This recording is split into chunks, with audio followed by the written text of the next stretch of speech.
Karthikeyan Nachiyappan. He is an architect who has graduated from the Architectural Association. His research has been published in many esteemed journals, such as the Indian Concrete Journal. He is the founder and director of Studio of Architectural Urbanism, an art and architecture consultancy focusing on research and development of housing projects in Ooty and in Chennai. His research interests include low-cost housing, architectural space making, informality and slums, inequalities in planning, and policies and urban design. Welcome to UGC lecture series on architecture, lecture number 3. So, we will be looking at today few interesting components which include the impact of traditional lifestyle, housing programs, and especially slums, slum upgradation, sites and services, and slum rehabilitation scheme. The concept of traditional living was based on living together in groups, especially when societies were formed. This housing typology evolution was based on few different parameters, including climate, topography, morphology, availability of local workmanship, availability of building materials, and construction technologies. So, let us take a look at one impact of traditional lifestyle with respect to the case of Tamil Nadu. Tamil Nadu is rich in culture, heritage, and especially the natural sounds. It has a long sandy sea coast which are houses of few mangroves. It has few systems of river, especially Vaigai, Tamarabarani, Kaveri, and which get back, we are rich in paddy cultivation, and it also have few forest resources, but the only exception is that we do not have fine quality of wood. Tamil Nadu is also rich in mountain ranges. We have natural mountain ranges which divides different states, especially Kerala and Tamil Nadu, and these are the possible settlements for the indigenous people in Tamil Nadu. Life was very much difficult, especially because of scarcity of water. So, what our ancestors did was, they started building a community well so as to save water. So, this concept mediated people to settle around this communal well. So, that is how the concept of clustering became famous. So, people cluster around each other to form groups so as to share water as well as the social activities. And a state like Tamil Nadu, which is scarce in building materials, uses the naturally available material, especially mud. So, mud architecture was found especially abundant, and mixing the rice husk as a binder proved to be the cheap and inexpensive and innovative material at that time. And few rich families used decorated sun-dried bricks for the purpose of construction. Since wood was not available in abundance, only the wooden beams and columns that supported the roof were made of wood, and the remaining reapers on the roof were made of bamboo structures. And in the style of Tamil Nadu, the entrance became a sense of auspiciality, as well as it became a composition of welcoming the guests. So, this eventually led to a lifestyle of coexistence, which means that existence of different activities supporting each other. Say for instance, a carpenter who does work related to all ploughing materials and bullock carts and all the related activity on building industry.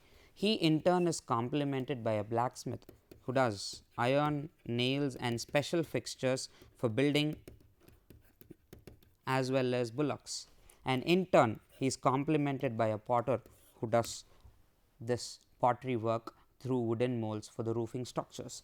So, this entire coexistence is also related in housing typologies, where you can find potter's house, weaver's house, carpenter's house, and different ranges of houses exhibited. And mud flooring along with mixing cow dung became a very innovative aspect, as you could see in the image, and cow dung slurry was mixed and refurbished every day, knowing its antiseptic values. Most of the roofing system were thatch.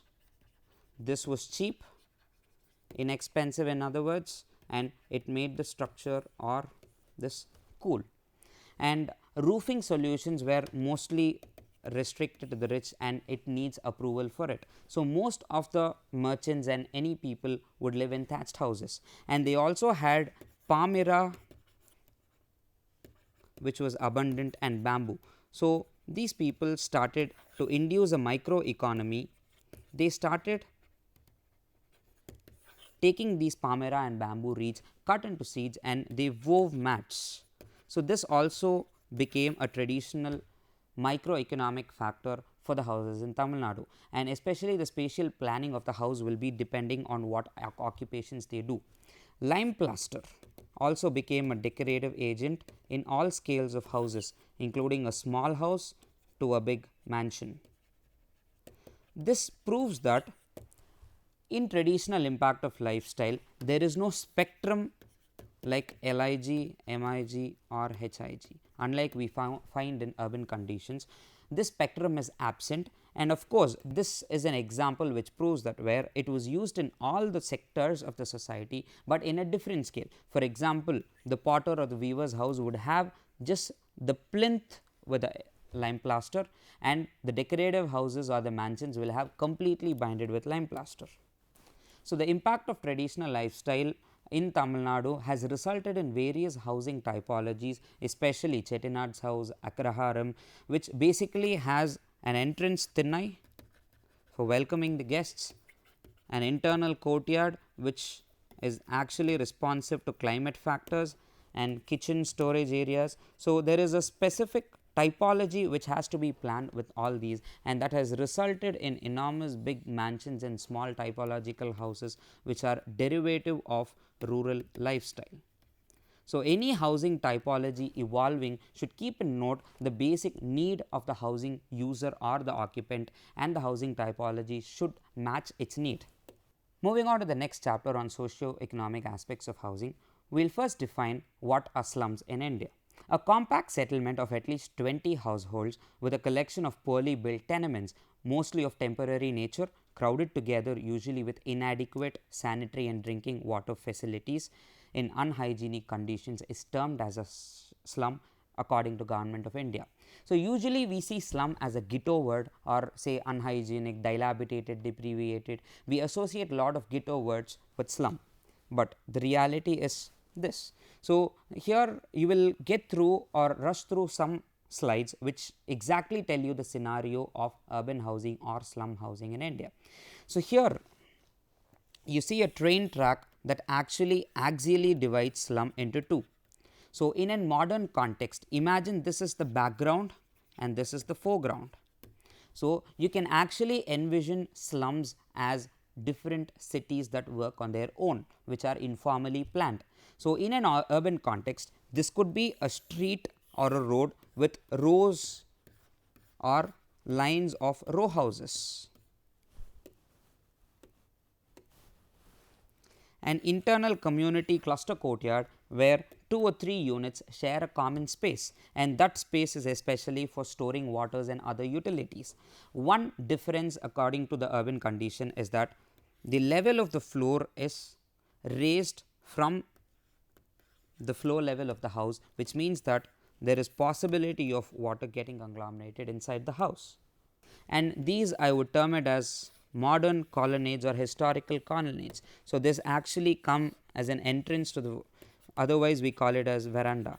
So, any version of urban housing context could actually be put back to the concept of slums. The only thing is the way we look at slums.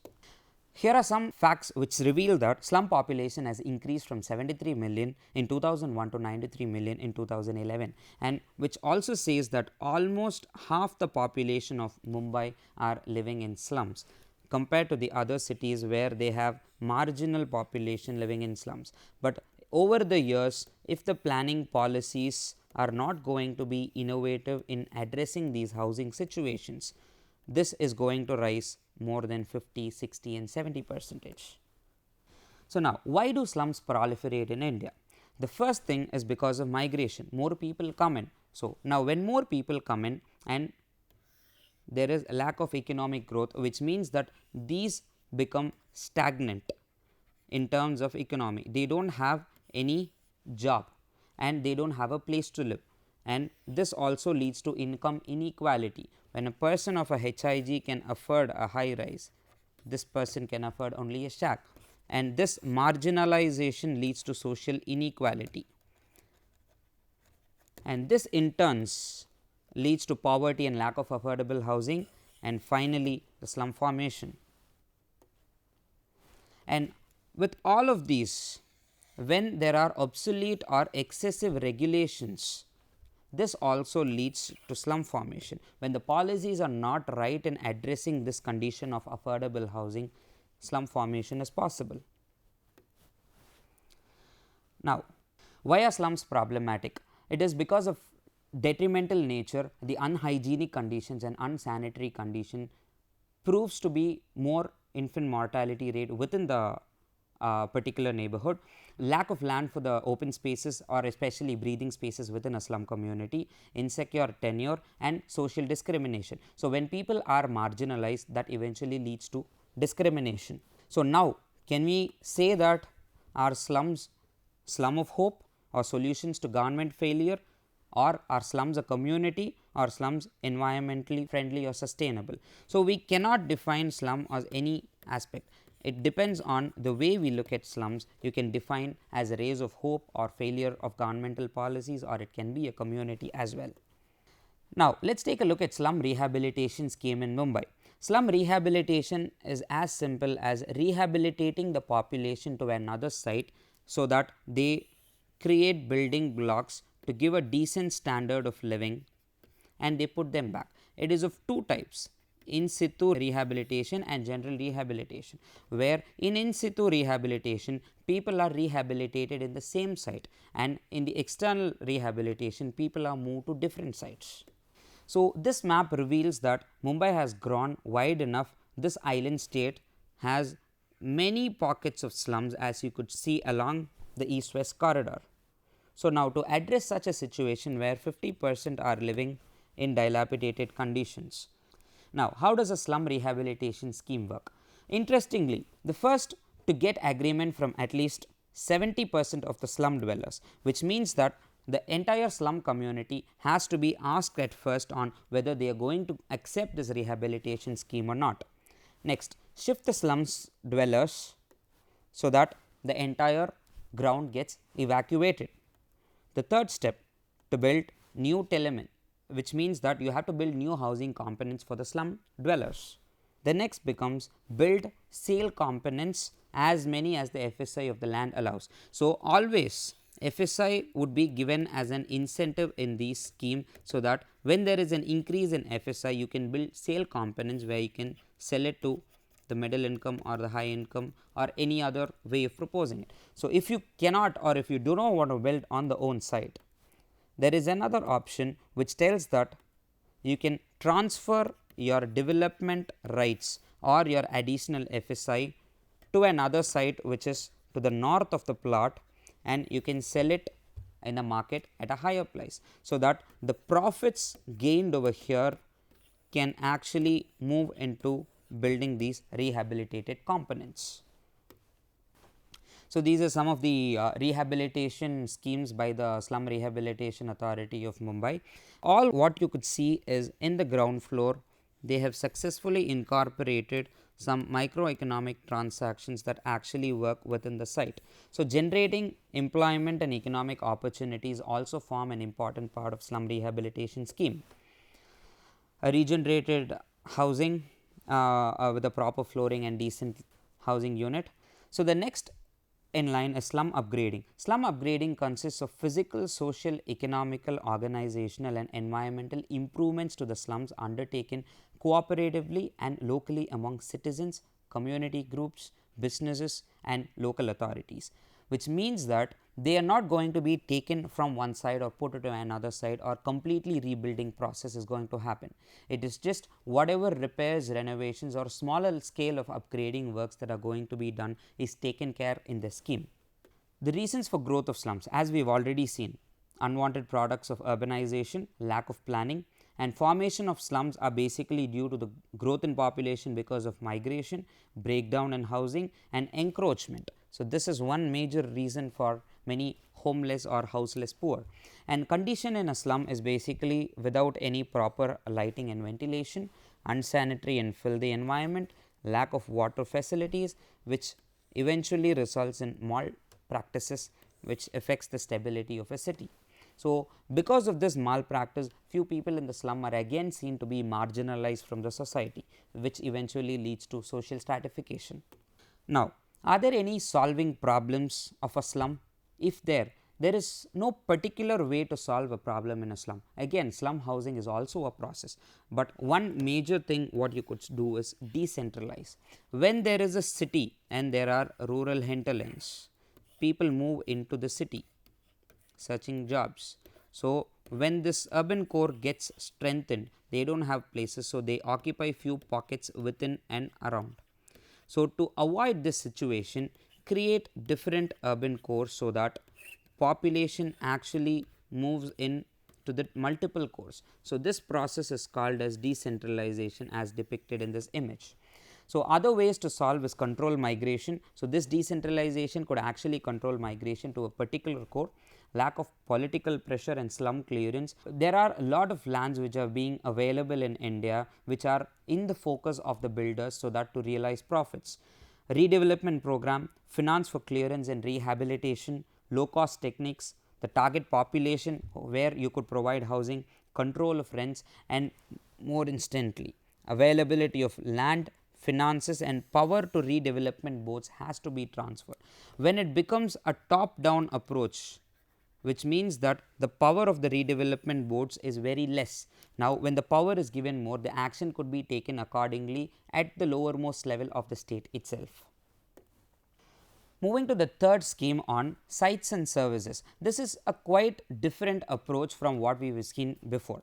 The realization that providing a complete serviced house by government agencies is not possible.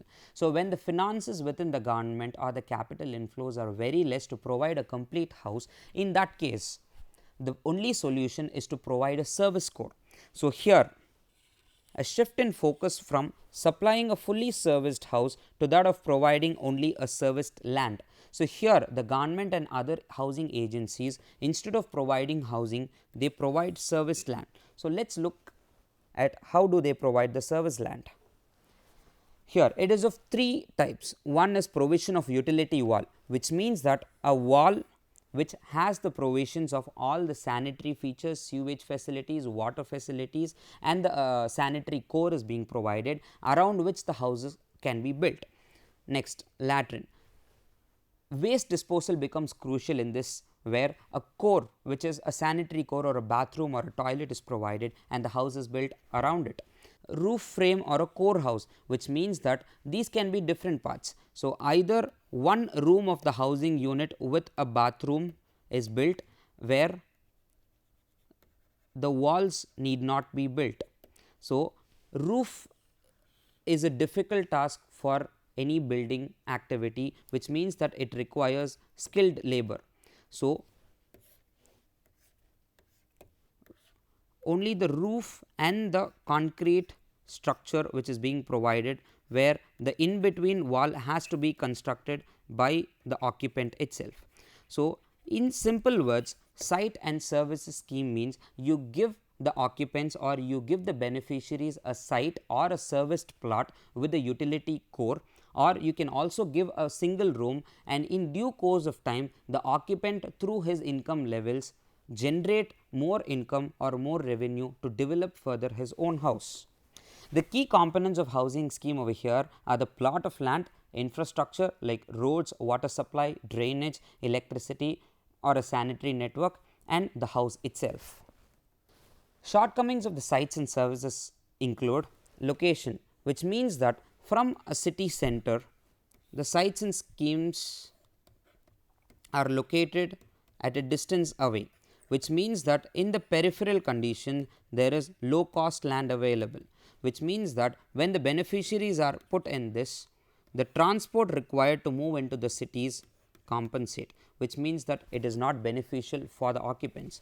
Bureaucratic procedures in India take a long time in order to establish a particular scheme. So, the delay of those process and bureaucratic procedures and bureaucratic pitfalls are also shortcomings for the sites and services program. Improved standards of living. They provide a decent standard of living, which means that there is an increase in cost, and this cost has to be borne by the occupant himself, which becomes difficult in his case, and the cost recovery over a period of time is also less. Let us take a look at one such example which might be considered a successful example designed by Balakrishna Doshi. Aranya housing project, which is located 6 kilometers from the center of Indore, which is in Madhya Pradesh. So, here the principal architect was architect Balakrishna Doshi, and the total built up area was around 100,000 meter square. So, this was opened in 1989. This is completely high density and low rise housing. So, the main objectives of it was to provide, improve and upgrade the existing slum area, to provide service sites for new housing developments instead of building complete houses, and to provide for around 6,500 residential plots ranging from 35 to 475 meter square. So, now the first advantage or the first plus point in this project is that they cater to the different spectrums of society ranging from 35 meter square plot to 475. So, bringing the community together inside a particular plot by providing service plots becomes the first advantage of this project, and the financial aspects of the entire project is taken care by the public funding itself, and out of which 50% are of international sources and the remaining are shared between the local and the national resources. The general objectives of this housing is to provide a sense of continuity in terms of establishing a township, to give the community a particular character, especially when in relation to the built environment and the people, to give a balanced sense of community by mixing different social income groups together in a particular compound, to promote good living environment and give fundamental values of security to the occupants themselves. The evolution of master plan in stages suggests that initially this was the plan developed by the Indore Development Authority, where they just clone stamped different open spaces in a grid way, which is just replication of nothing. So, slowly when the project was transferred to architect Doshi, now plan started taking a shape in terms of a spine with different hierarchies of streets and open spaces. So, slowly this evolution of master plan was redefined according to the orientation, climatic factors. So, climatic factors was decided based on to reduce the heat gain and to maximize shading, and the final stage of proposal is the master plan, which includes a central spine, different formation of sectors, different hierarchies of open spaces and building blocks and commercial blocks in and around the site. So, talking about the amenities, it was basically divided in 4 stages. Out of it, initially the community was planned in terms of 4 sub-centers, which is a formal organization of planning, and it was grouped in local sub-centers. And now eventually this started dispersing into smaller random ordered, but still it is informally created, distributed evenly, and it is improved in terms of accessibility from the center. So, this was the second stage of layout, and finally the layout which incorporated few principles of planning where the central spine remained the same. They organized few green spaces, and the community facilities which are on lower level are scattered around these green spaces to form, so that the pedestrian linkage is also more to the central spine. Now, the accessibility to the open spaces over here reveal that, take the simplest possible house. So, in 1 minute radius, so these are different radians of 1, 2, 3, 5, 7 and 10 minutes. So, the concept of neighborhood is being incorporated over here in terms of walking distances. So, at a distance of 1 meter, you could find small public squares and cul-de-sacs where people conglomerate. At a radius of 3 minutes, you could see a health center and few green spaces for this entire community to get shared. At a radius of 5 minutes, you could see a secondary primary school, and at a radius of around 7 to 10 minutes, you could see central facilities like the commercial district or the commercial block and few other clusters. And at a radius of 10 minutes, you could see the commercial spine, and you could also see sports field and different hierarchies of open spaces at a bigger scale, which is 10 to 15 minutes walking distance from any house. So, the concept of neighborhood, we were talking it in the first chapter, where the neighborhood is being, this is mostly for the slum people. So, people moving from a slum have been eventually focused on informal way of planning, a community which is organized in clusters. So, they have different defining principles where they have been living. So, now to get that into a township project of around 85 acres is a key challenge for the architect.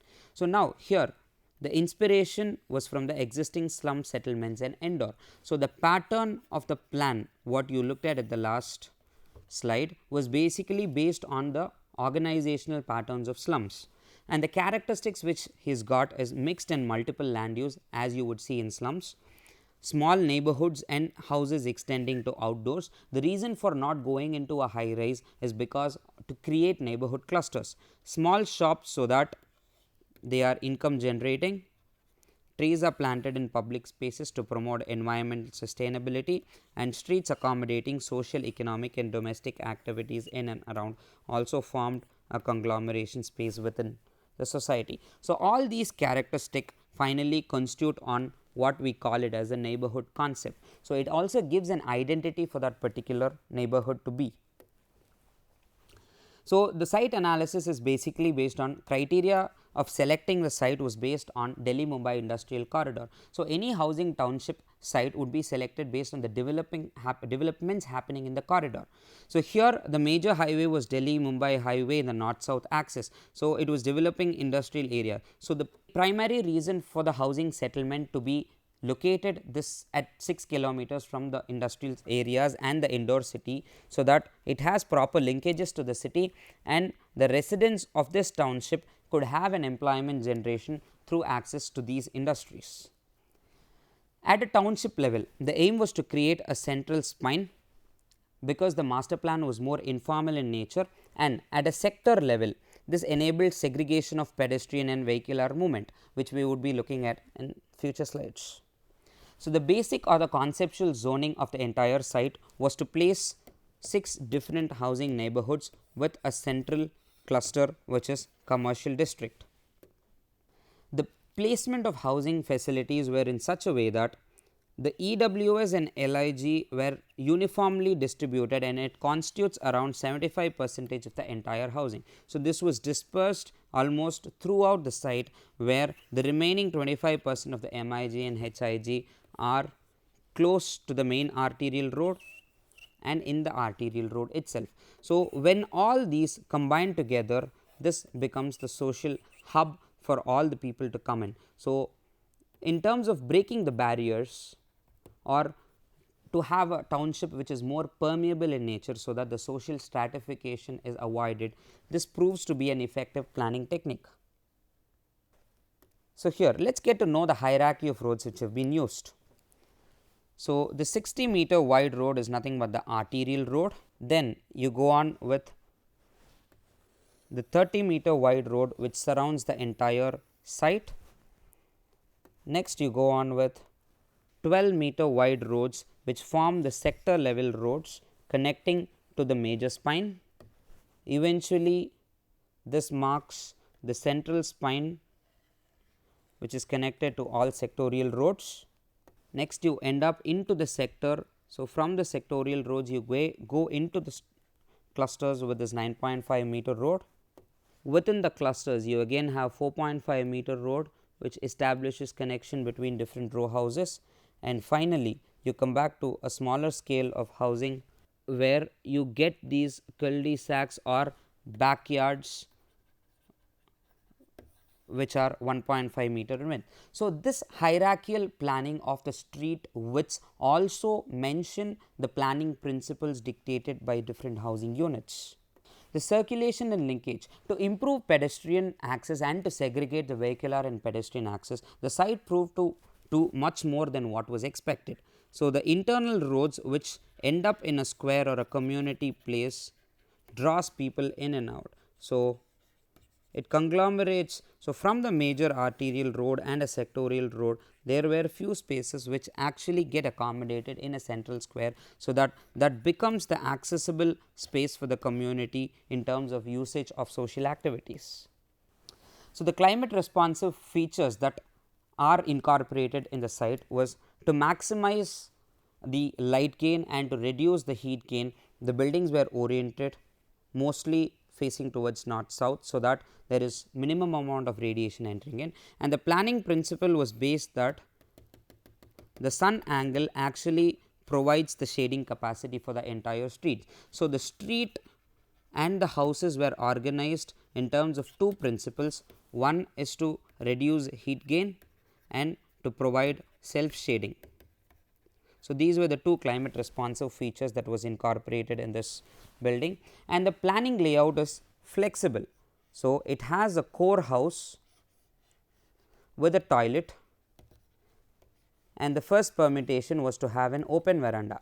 So, this eventually can develop into different typologies where you have an entrance veranda, you have a single common multifunctional room with a toilet core, you can have a community or a courtyard in between two units. The only thing is house grows in size and house grows vertically as well in different typologies. So, this flexibility in housing was also one of the strategy that was incorporated in this, and this makes Aranya housing a process than being a product. So, there are the sites and services approach where you could see the serviced plots are being given to the residents with the building of the service core. So, in this case the toilets and the bathrooms were built around which the houses can easily be built in service lots. So, this becomes your living room and the kitchen where you can access this. So, every unit is being provided with such a service facility, and here is one example of a constructed house. So, for easy access, houses were clustered in groups of 10 and a septic tank was provided for every 2 clusters, and to economize 20 toilets are connected to one manhole. So, all these services at a street level and a more higher scale prove to be more efficient.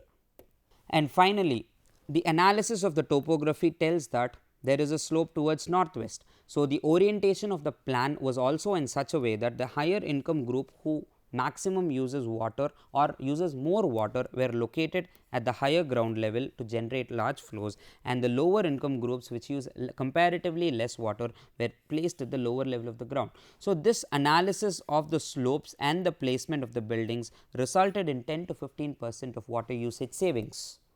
So, the remaining aspects that has also to be considered when housing becomes a process is the treatment system, stormwater drainage system and electricity, which have also been efficiently managed by the architect at a planning stage itself.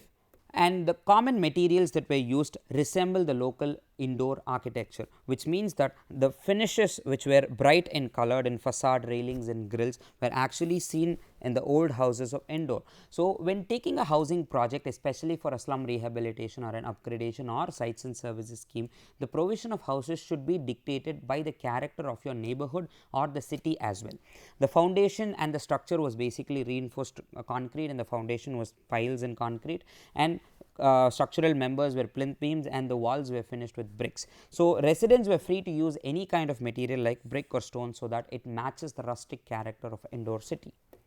Few other landscape features at different scale were also provided, especially in terms of working courtyard clusters, a public pathway to walk, internal common courtyards, a bigger playground. So, different hierarchies of spaces were also provided with different landscape features after a proper analysis of topography. So, finally, to conclude, this housing of Aranya proves to be a kind of successful model of sites and services scheme, especially being consistent in terms of replicating the architecture of a city. Aranya has established itself in different scales, especially through the scales from a city level to the smallest level, and also in provision of services and a decent standard of living. The occupants built themselves proper houses matching the character of a city, and it is also proven to be cost effective construction material techniques that also accommodate in the site. And the major point which one has to note in housing is that the planning is from whole to part and part to whole, where all the scales or multiple scales have been established within the city itself. Staggered roads prevent through traffic, reduce speed of vehicles, and it has also taken care of climate responsive and site responsive design. So, the totality of the design has made Aranya a very good example of sites and services scheme and a successful model to learn through. Sum up what we have learned today. We have been looking at the impact of traditional lifestyle, and we moved on to sites and services scheme and saw an example of Aranya township, and we came to know why slums are formed, how do they proliferate, and few slum rehabilitation schemes, and we also looked at the concept of transferable development rights. So, few questions to be answered. A slum rehabilitation scheme effective in improving living conditions of the urban poor? Define slums and mention the characteristics of its formation. Explain using example the concept of transferable development rights. Detail out the aspects of slum upgradation and slum rehabilitation, and short note on sites and services scheme, and detail out the strategies of sites and services scheme with respect to Aranya township Indore. So, we will look into more of social economic aspects of housing and affordability in the forthcoming classes. Thank you.